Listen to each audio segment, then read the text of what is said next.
5,000 ಇರ್ತಾರೆ. ಹೆಚ್ಚು ಕಮ್ಮಿ 40,000 ಓಟ್ಗಳನ್ನ ನಾವು ತೆಗೆಯಬೇಕಾಗುತ್ತೆ. ಅದರಿಂದ ಪಕ್ಷವನ್ನು ಸಂಘಟನೆ ಮಾಡಬೇಕಾದ್ರೆ ನಾನೊಬ್ಬ ಪಕ್ಷದ ಅಧ್ಯಕ್ಷನಾಗಿ ಹೇಳ್ತಾ ಇದ್ದೀನಿ. ನಾನು ಎಲ್ಲಾ ಮನೆಗೂ ಹೋಗಬೇಕಾಗುತ್ತೆ. ಕಡೆ ಮನೆಗಿನ ಹುಡುಗಿ ನಾನು ಹೋಗಬೇಕಾಗುತ್ತೆ. ನಾನು ಅವರು ಕಾಂಗ್ರೆಸ್ ಪಕ್ಷದವರು, ಅವರು ಜೆಡಿಎಸ್ ಪಕ್ಷದವರು, ಅವರು ಇಂಡಿಪೆಂಡೆಂಟ್ ಅವರು ಅಂತ ನಾನು ಹೇಳಕ್ಕಾಗಲ್ಲ. ಕಾಂಗ್ರೆಸ್ ಪಕ್ಷಕ್ಕೆ ಯಾರು ಅನುಕೂಲ ಮಾಡುತ್ತಾರೆ, ನಾನು ಬೆಳಗ್ಗೆ ನನ್ನನ್ನು ಕೆಲಸಕ್ಕೆ ಯಾರು ಅನುಕೂಲ ಮಾಡಿಕೊಡ್ತಾರೆ ಅವರ ಪ್ರತಿ ಮನೆ ಮಾಡಬೇಕು.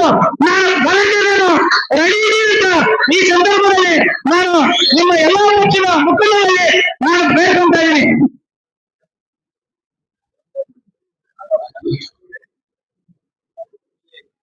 ಇದೇ ತರ ನಾನು ಈಗ ನನ್ನ ಶಾಸಕ ಆಗಬೇಕಾದ್ರೆ ಮುಂದಿನ ದಿನಗಳಲ್ಲಿ ನೀವು ಕೂಡ ಗ್ರಾಮ ಪಂಚಾಯತಿಗಳಲ್ಲಿ ನಂಬರ್ ಆಗಬೇಕು, ಟಿಪಿಎಸ್ ನಂಬರ್ ಆಗಬೇಕು, ನಗರಸಭೆಯಲ್ಲಿ ಎಲ್ಲ ನಂಬರ್ ಆಗಬೇಕು.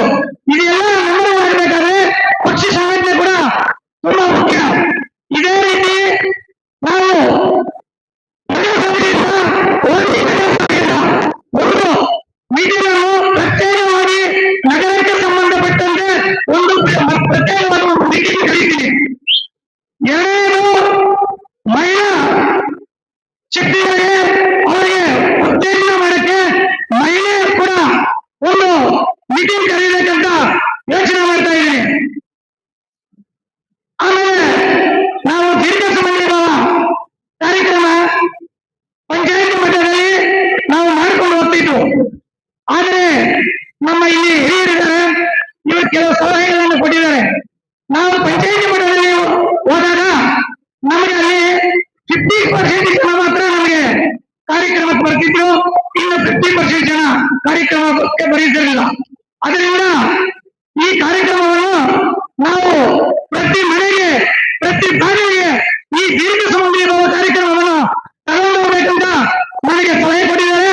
ಆದ್ದರಿಂದ ಇದೇ ಶ್ರಾವಣ ಮಾಸ ಬಂದ ತಕ್ಷಣ, ಇನ್ನು ಒಂದು ತಿಂಗಳಿಗೆ ಶ್ರಾವಣ ಮಾಸ ಬಂದ ತಕ್ಷಣ ನಮ್ಮ ಹೆಣ್ಣು ಮಕ್ಕಳನ್ನು ಮುಂದೆ ಇಟ್ಟುಕೊಂಡು ಪ್ರತಿ ಮನೆ ಬಾಗಿಲಿಗೂ ಈ ದೀರ್ಘ ಸಮನ್ವಯ ಕಾರ್ಯಕ್ರಮವನ್ನು ಹಮ್ಮಿಕೊಂಡು ಪ್ರತಿ ಮನೆ ಬಾಗಿಲಿಗೆ ಅರಿಶಿನ ಕುಂಕುಮ ಹಾಕೋಕ್ಕೆ ನಮ್ಮ ಮುಖಂಡರ ಸಹಕಾರದೊಂದಿಗೆ ಬರ್ತೀನಿ ಅಂತ ಈ ಕಾರ್ಯಕ್ರಮದಲ್ಲಿ ನಾನು ಹೇಳ್ತಾ ಇದ್ದೀನಿ.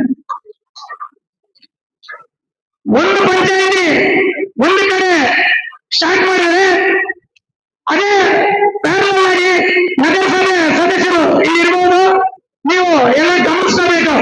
ಒಂದು ಪಂಚಾಯಿತಿ ಈ ಕಡೆ ಮಾಡಿದ್ರೆ ಒಂದು ನಗರ, ಒಂದು ವಾರ್ಡು ನಾನು ಮುಗಿಸ್ತೀನಿ, ಒಂದು ವಾರ್ಡ್ ಮುಗಿಸ್ತೀನಿ. ಒಂದು ಪಂಚಾಯಿತಿ 30 ಪಂಚಾಯಿತಿ ಇದೆ, 31 ವಾರ್ಡ್ ಇದೆ. ಅದರಿಂದ ಒಂದು ಪಂಚಾಯಿತಿ ಒಂದು ವಾರ್ಡ್.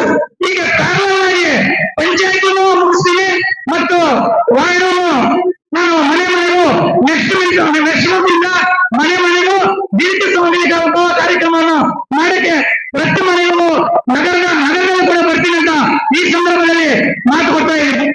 ಅದರಿಂದ ಹತ್ತಿರದಲ್ಲೇ ನಿಮ್ಮ ಗ್ರಾಮ ಪಂಚಾಯತಿ ಎಲೆಕ್ಷನ್ ಬರ್ತವೆ, ನಿಮ್ಮ ಜಿಲ್ಲಾ ಪಂಚಾಯತಿ ಎಲೆಕ್ಷನ್ ಬರ್ತವೆ, ನಗರಸಭೆ ಎಲೆಕ್ಷನ್ ಬರ್ತವೆ. ಅದರಿಂದ ದಯವಿಟ್ಟು ನೀವು ಅವ್ರ ಮನೆಗೆ ಹೋಗಬೇಡಿ, ಇವ್ರ ಮನೆಗೆ ಹೋಗಬೇಡಿ, ಅವ್ರ ಹತ್ರ ಹೋಗಬೇಡಿ, ಇವ್ರ ಹತ್ರ ಹೋಗಬೇಡಿ ಅಂತ ದಯವಿಟ್ಟು ಸಲಹೆಗಳನ್ನು ಕೊಡ್ತೀರಾ.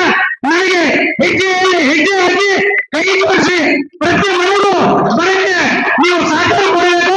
ನೀವೆಲ್ಲ ಬಂದು ನನಗೆ ಕೈ ತೋರಿಸಬೇಕಂತ ಈ ಸಂದರ್ಭದಲ್ಲಿ ನಿಮಗೆ ಯಾರಿಗೆ ನಮಸ್ಕಾರ ಮಾಡುತ್ತಾ ಬೇಡ್ಕೊಳ್ತಾ ಇದ್ದೀನಿ. ಜೈ ಹಿಂದ್, ಜೈ ಕರ್ನಾಟಕ.